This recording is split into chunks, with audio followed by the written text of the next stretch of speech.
Bias strips allow you to create curving, flowing designs in appliqué. This is our preferred method.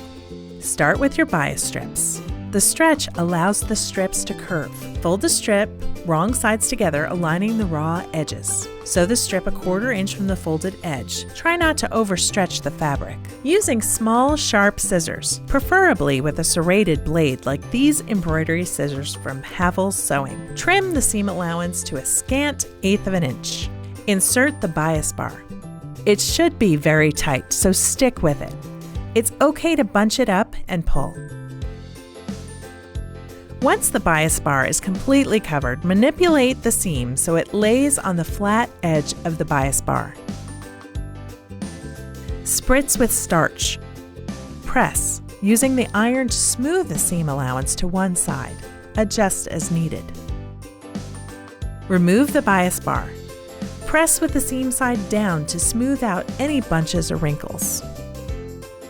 Bias strips enable you to create lovely curved appliqué.